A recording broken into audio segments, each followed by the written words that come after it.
Hey guys, welcome back. Better than a Let's Play Monster Edition. This is episode 6 and I'm Enigmius. Today we're continuing with the base development thing. Grand Master Plan for Urban Destruction. I still don't have a mega project in mind, so we're just kind of working our way through as best we can.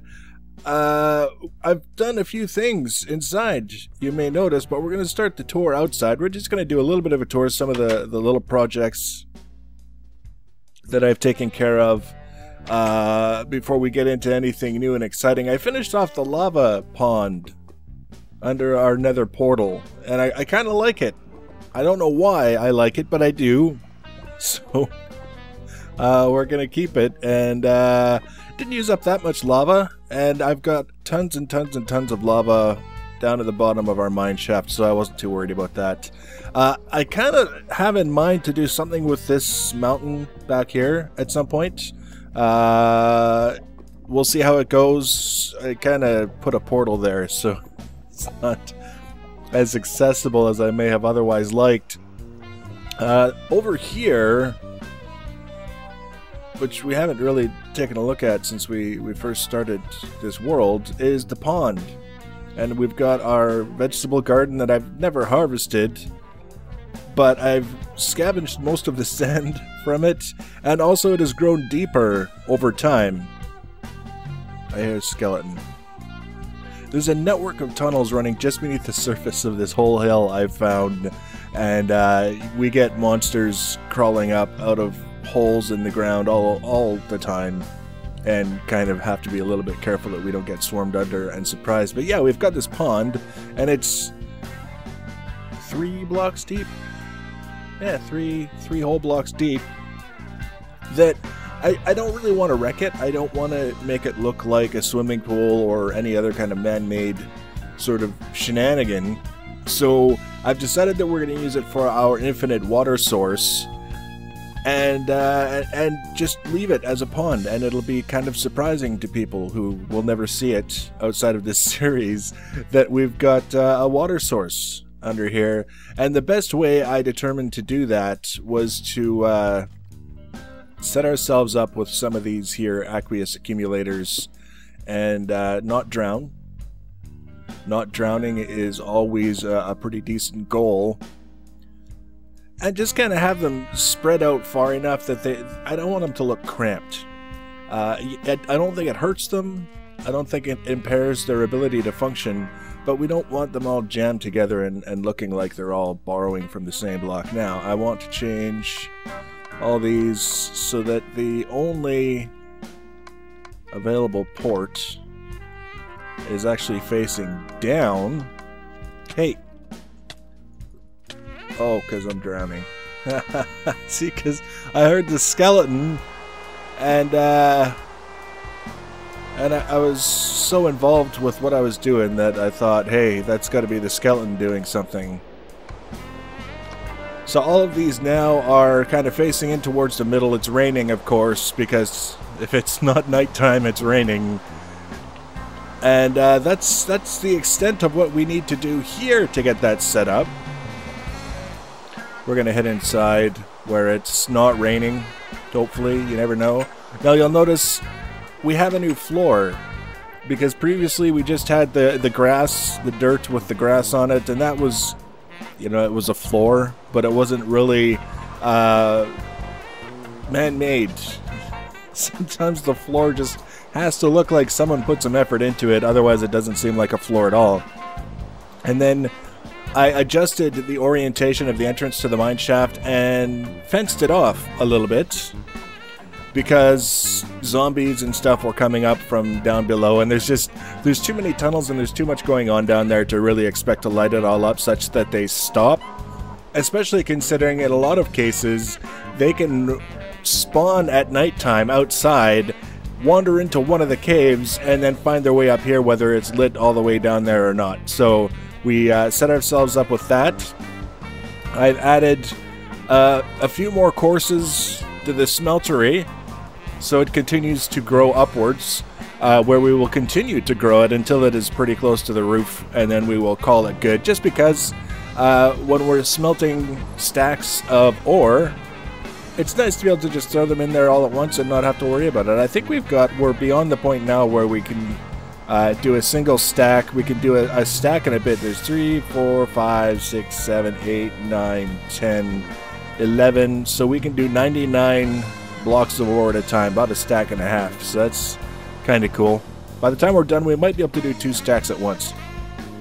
I've upgraded the portable tanks. They're now the hardened portable tanks made with Invar. Yeah, you take the regular portable tank and you surround it in Invar on the crafting table on 4 sides, and it turns into the hardened portable tank that doubles its capacity.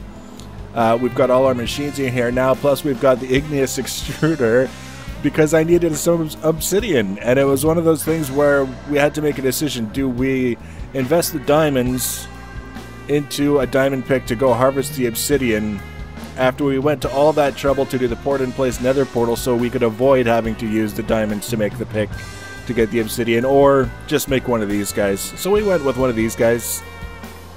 It seemed like a good idea at the time, and I still don't regret it, so it couldn't have been that bad of an idea. And we've got the energetic infuser and our power fist, which has the axe, the pickaxe, the shovel, the shears, the elite battery, and the diamond drill upgrade. I know people are saying not to worry about the batteries on the tools and just use the extra weight for shields and heat sinks and stuff. I didn't actually find out about that until after I had installed it, so whatever. It's there, it doesn't matter. Still a horrible, horrible process to charge these things. Very, very expensive to charge them for what you get out of them. But in terms of features, there's not really anything competing with them, so that's what we're using. And speaking of which, we've got our tinker table over here. And we've got our leggings with a battery and a kinetic generator. So I ended up, when I first put all this stuff together, I had 150,000 energy in the leggings. I don't know where it came from. I'm not necessarily complaining, but they can hold 500,000 units as well. And basically the only reason why I have them on is charging them. And then once they're charged, then I'll worry about the rest. And I've got a chest up here that's got the rest of the bits and pieces. Yeah, I haven't done anything with any of these yet because it's kind of a grind. It's kind of a material grind, and I just haven't really brought myself to do it. I've been busy with other things. That's the way it goes sometimes. There's so many different things we can do in the early game that we get busy with one thing and we forget about the other thing, and then it's a chain reaction. Before you know it, we've got all kinds of materials and we can actually dive into the progression on those and not feel like we're wasting our life mining for a suit of armor. So what I have done, and the reason why I set the aqueous accumulators... Oh, wait, there's one thing I have to do before we can go down there. I've already got a mine shaft that leads pretty much directly to the underwater area under the pool right over here. So see what I mean with the hidey guys? Just hiding.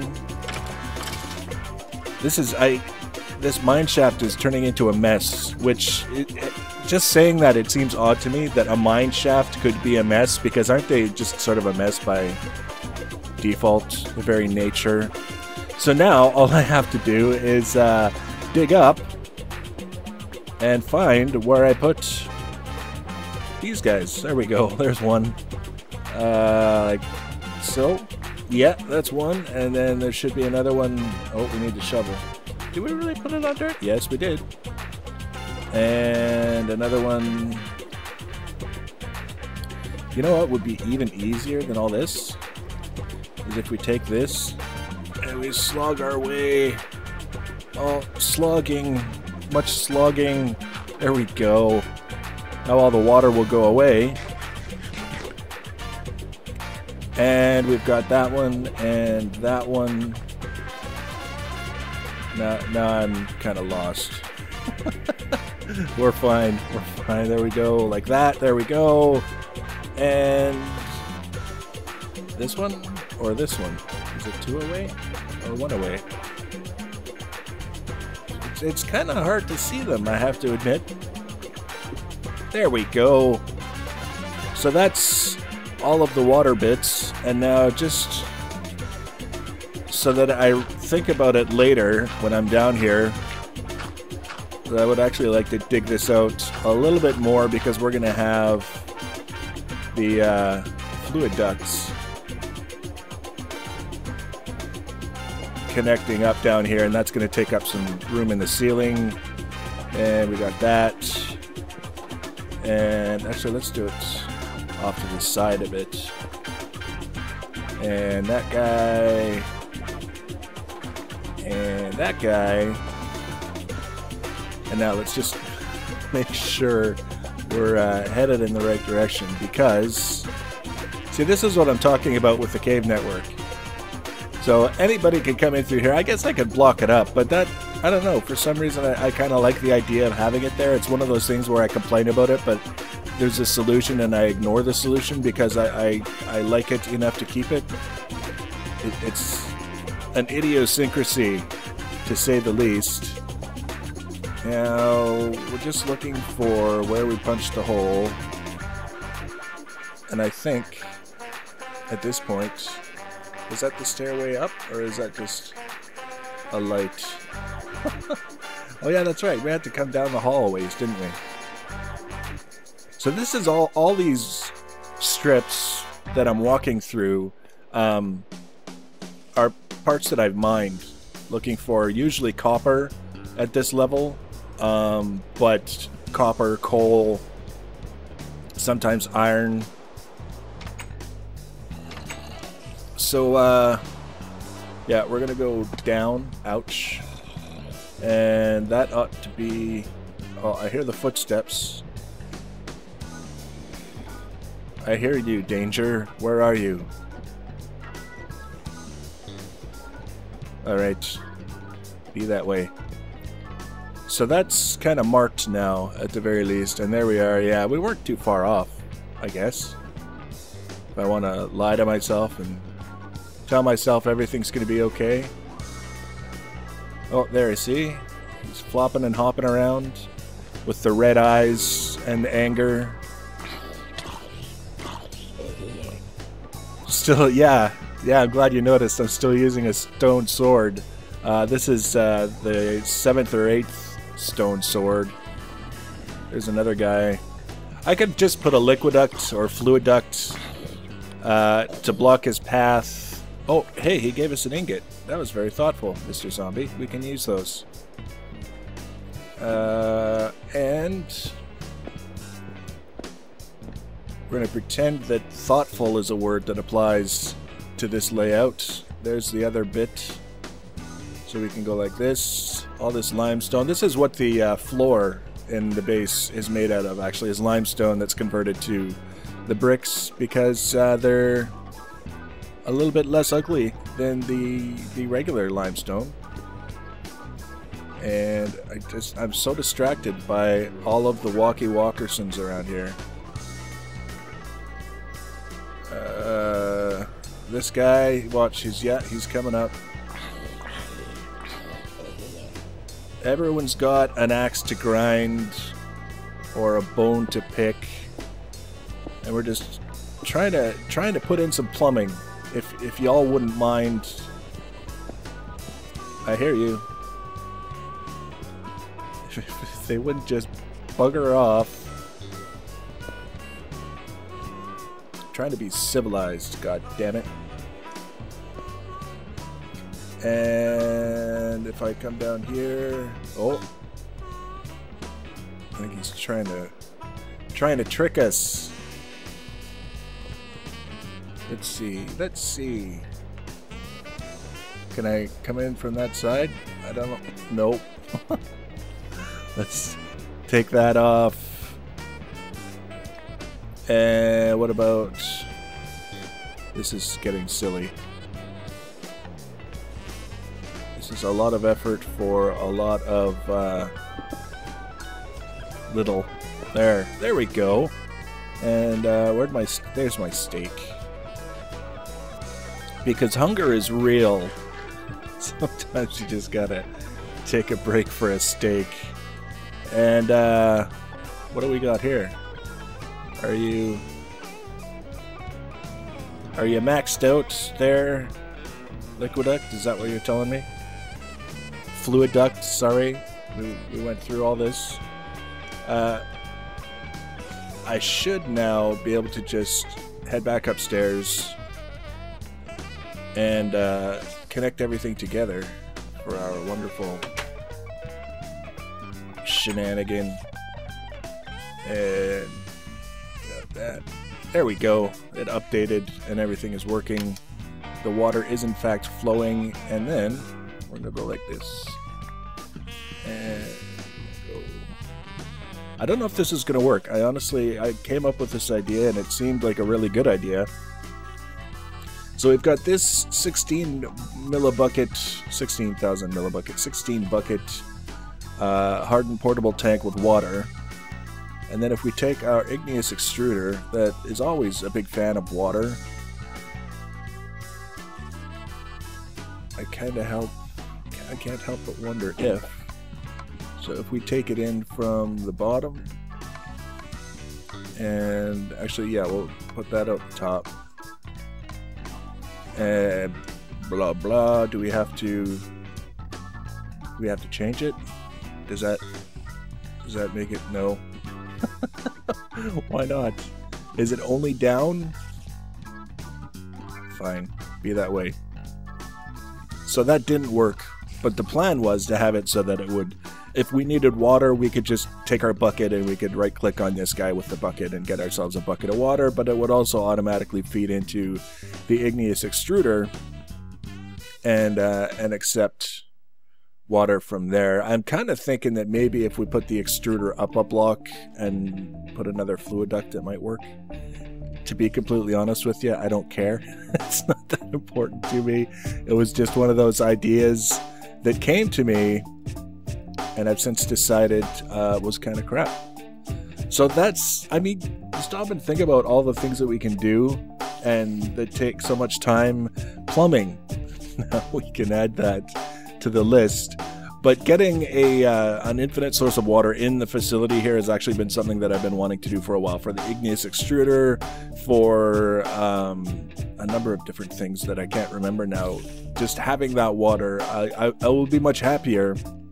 I've got lava in the nether, worst case scenario. I've got some way down at the bottom of the mine shaft. Between the water and the lava, I think we're in pretty good shape. I think the next big project that I want to take on, inspired by this catastrophe over here, is a power plant.